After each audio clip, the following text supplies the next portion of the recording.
Esta historia real está basada del libro Adiós a la ansiedad del Dr. David Burns.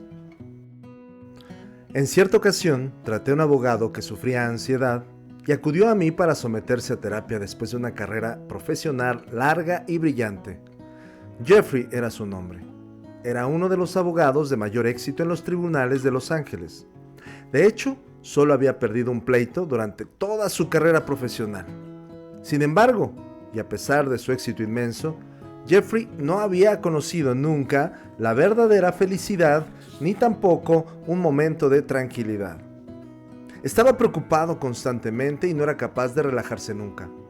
Uno de los pensamientos negativos que lo acosaban era: ¿y si pierdo un pleito en los tribunales? Sería terrible. Jeffrey tenía tanto miedo a perder el pleito que trabajaba de manera compulsiva durante cada minuto que pasaba despierto, 7 días a la semana. Hasta renunció a irse de vacaciones porque durante estas no era capaz de relajarse ni divertirse y se pasaba todo el tiempo trabajando. Toda la vida de Jeffrey se había convertido en una rueda de trabajo y preocupación. Trabajo y preocupación. Temía irse a la tumba sin haber disfrutado de un solo minuto de paz interior o de felicidad. Jeffrey había tomado muchos medicamentos y se había sometido a psicoanálisis durante 35 años, pero nada le había ayudado a superar sus sentimientos persistentes de inseguridad. Según lo entendía él, una parte del problema arrancaba de que cuando tenía 5 años, su hermana menor había muerto de encefalitis.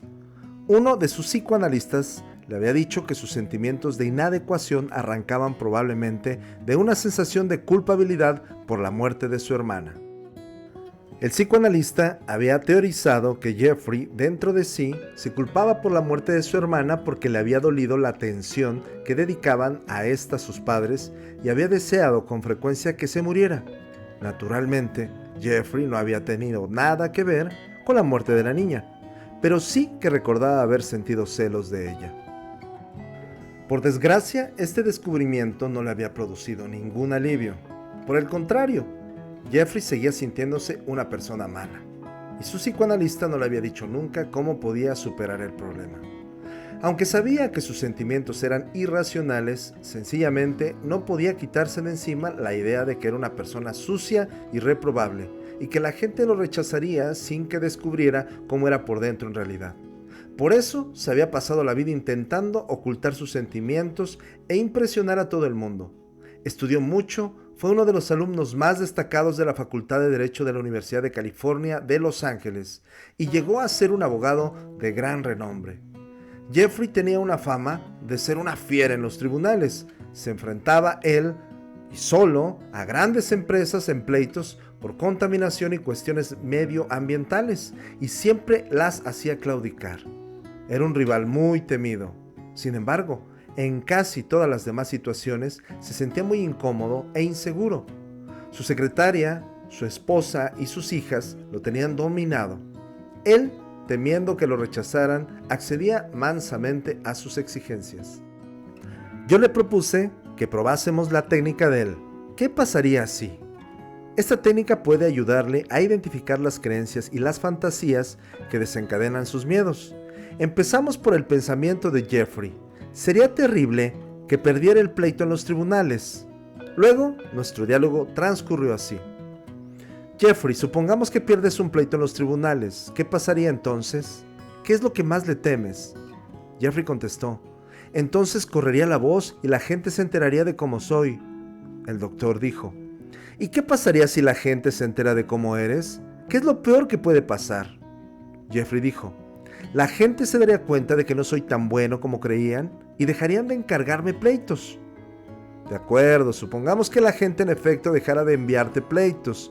¿Qué pasaría entonces, Jeffrey? Jeffrey contestó, podría arruinarme. El doctor le comentó, a nadie le gusta la idea de arruinarse, claro, pero quisiera saber lo que significaría para ti arruinarte. ¿Qué pasaría entonces y qué es a lo que más le temes? Jeffrey dijo, entonces mi mujer y mis hijas dejarían de quererme. ¿Y después qué pasaría?, dijo el doctor. Después me dejarían, estaría pobre y solo. ¿Y qué pasaría después? ¿Cuál es tu miedo más hondo? ¿Qué te imaginas? Acabaría como un vagabundo viviendo en las calles de Los Ángeles. Jeffrey se imaginaba sentado en la acera, pidiendo limosna, mientras pasaban a su lado varios abogados a los que había vencido en los tribunales, con sus trajes de $2,000. Los abogados lo miraban con sorna y decían: «Vaya, si es el gran Jeffrey. Mira qué patético es ahora. Qué fracasado». Jeffrey sabía que esos miedos eran irracionales, pero emocionalmente tenía la sensación de que el peligro era real. Creía que la gente lo despreciaría verdaderamente y que lo abandonaría si fracasaba. Hay algunas actitudes y las creencias que nos vuelven vulnerables ante la ansiedad, la depresión y los conflictos con los demás. He aquí las creencias contraproducentes que identificamos Jeffrey y yo. La primera fue el perfeccionismo de la actuación. Jeffrey cree que no debe fracasar ni cometer un error más. Perfeccionismo percibido. Cree que las demás personas lo juzgarán con tanta dureza como él se juzga a sí mismo y cree que debe impresionar a todo el mundo con sus logros, pues de lo contrario lo rechazarían. No cree que las personas puedan amarlo o aceptarlo como a un ser humano con defectos y vulnerable. Adicción a los logros. Jeffrey basa su sentido de la valía personal en sus logros. Cree que sus logros tienen que ser enormes, pues de lo contrario no valen nada. Adicción a la aprobación. Basa su autoestima en recibir la aprobación de todos. Miedo al rechazo. Jeffrey cree que con una sola persona que lo rechace quedaría condenado a una vida de desgracias y miserias. Agradar a los demás. Jeffrey cree que siempre tiene que ceder a las exigencias de sus colegas y de su familia, aunque sea a costa de sus propias necesidades y sentimientos. Falta de valor, inferioridad. Jeffrey parece convencido de que es eminentemente falto de valor y deficiente. Por eso intenta siempre ocultarlo y fingir que es mucho mejor de lo que en realidad es. Narcisismo percibido. Jeffrey cree que todas las personas que le importan son extremadamente manipuladoras y exigentes. Falacia del recuerdo de pólvora. Jeffrey ve a todos los seres humanos como clones que piensan y se comportan exactamente igual. Está convencido de que si una persona lo desprecia, correrá la voz como la pólvora y al cabo de poco tiempo todos lo despreciarían y lo abandonarían. Superhombre.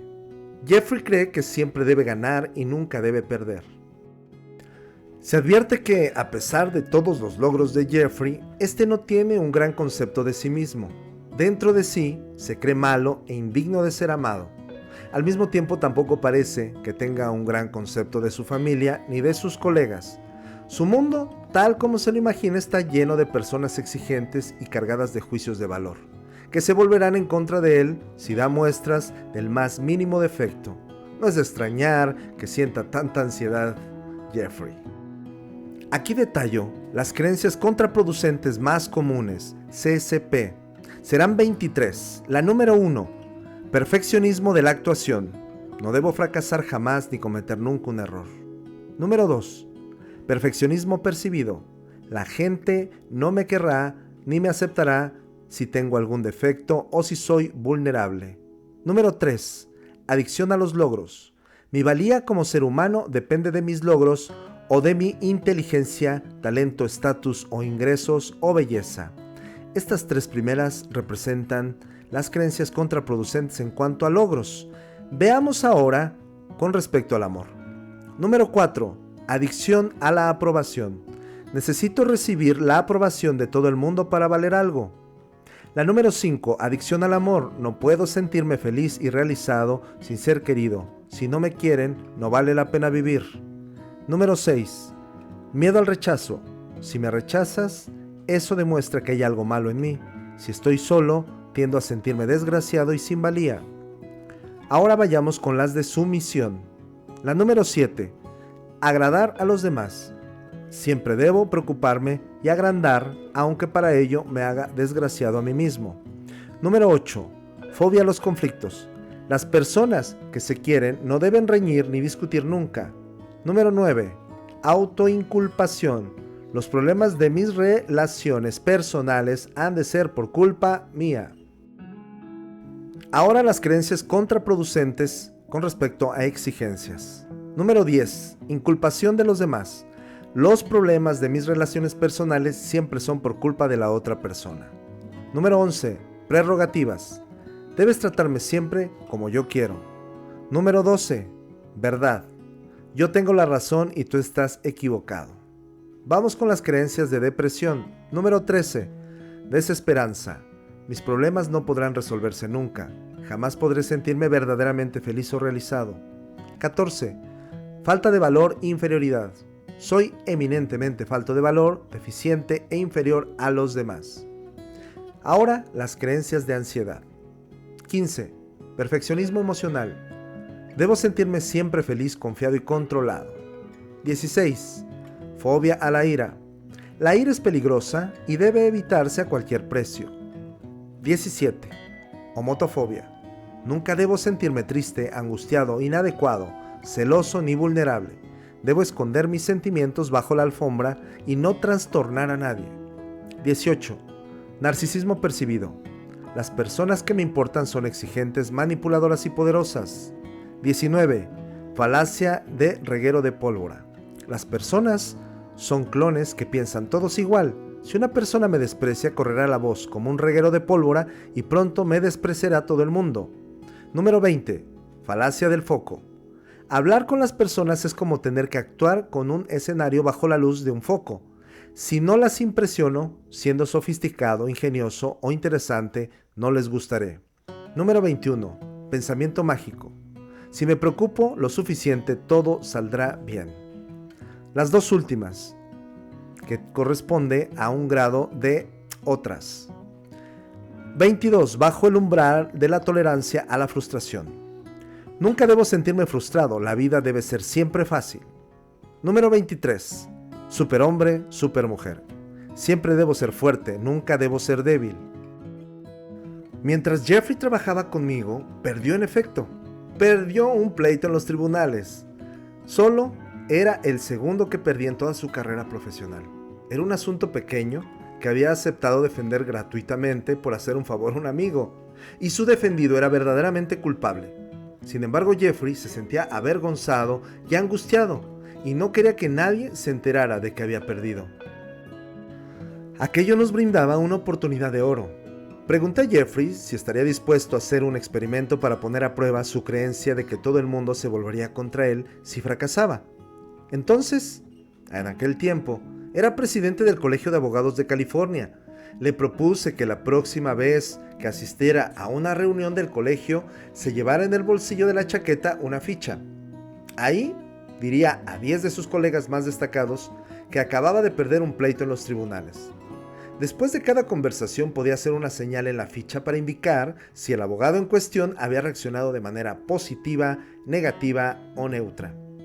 Así se enteraría de si sus colegas lo desprezarían cuando descubrieran que no era perfecto. Jeffrey se resistía muchísimo en hacer aquello. La idea le producía una ansiedad intensa, pero por fin accedió, ya que después de tantos años sufriendo, estaba tan desesperado como para probar casi cualquier cosa. Los resultados del experimento impresionaron a Jeffrey. Se forzó a decir a 10 abogados que había perdido en pleitos en los tribunales. Cuando lo vi, la semana siguiente, me dijo que 5 de ellos ni siquiera habían dado muestras de haber oído lo que había dicho. En vez de ello, habían seguido hablando con gran entusiasmo de sí mismo. Vaya alivio, Jeffrey dijo que había descubierto que había cometido la 6ª distorsión cognitiva de la lista, la magnificación y minimización. Dijo que había magnificado enormemente su propia importancia ante los ojos de las demás personas. Dijo que era una gran liberación descubrir la poca importancia que tenía en realidad. Las reacciones de los otros 5 abogados lo sorprendieron todavía más. No se volvieron contra él como había esperado, sino que le abrieron sus corazones. Le dijeron que era un alivio enterarse de que hasta el propio Jeffrey perdía un pleito de vez en cuando. Le hablaron de todos los pleitos que había perdido ellos últimamente y le contaron sus conflictos conyugales y sus problemas con sus hijos. Jeffrey dijo que se había sentido próximo a sus colegas por primera vez. Dijo que por fin sentía que podía dar algo a los demás. Jeffrey descubrió que la verdad era lo contrario de lo que él había creído. Siempre había intentado ocultar sus debilidades y sus vulnerabilidades, porque le parecían muy vergonzosas. Pero a pesar de toda su riqueza, de su poder y de su éxito, Jeffrey no se había acercado nunca de verdad a las personas, ni había encontrado nunca la paz interior ni la felicidad. Por el contrario, su mayor valor había resultado ser su aspecto humano y vulnerable. Yo llamo a esto la paradoja de la aceptación. Si bien es una técnica de la terapia cognitiva, también es fundamental en la mayoría de las tradiciones espirituales. Por ejemplo, San Pablo fue uno de los pilares de los comienzos de la iglesia cristiana. A San Pablo lo atormentaba una espina clavada en la carne. Los expertos en estudios bíblicos no saben en qué consistía esa debilidad suya. Algunos han especulado que podía tener trastorno bipolar, maníaco depresivo, una confusión sexual o ser tartamudo.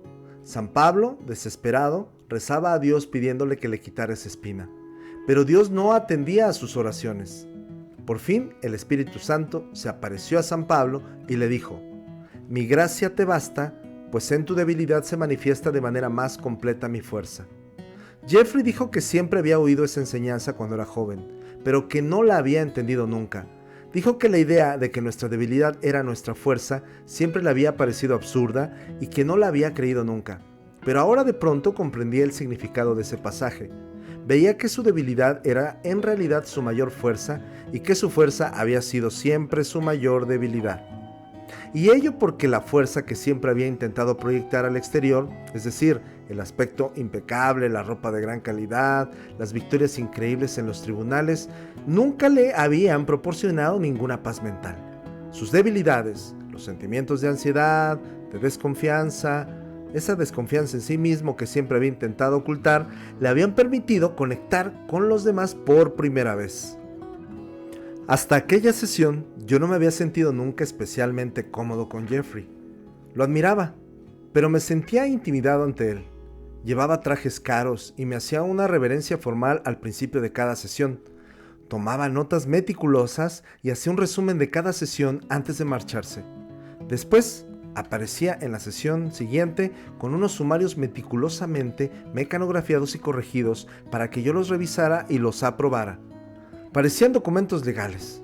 Yo me preguntaba a veces si pensaba entablar un pleito, pero cuando empezó a hacer progresos, pareció de pronto más humano y tener los pies en la tierra. Entonces descubrí que lo apreciaba muchísimo más. Una de las cosas que me gustan de verdad de la terapia cognitiva es que sirve de complemento a las creencias espirituales de cada uno. Sean cuales sean su orientación religiosa, en el momento de la recuperación verá de pronto más hondo en sus propias raíces espirituales. Esto será así incluso si usted no es religioso y no cree en Dios. Todos tenemos valores y creencias que pueden ser fuente de opresión y ansiedad o de liberación y alegría. También podríamos haber examinado con la misma facilidad la transformación de Jeffrey desde el punto de vista budista.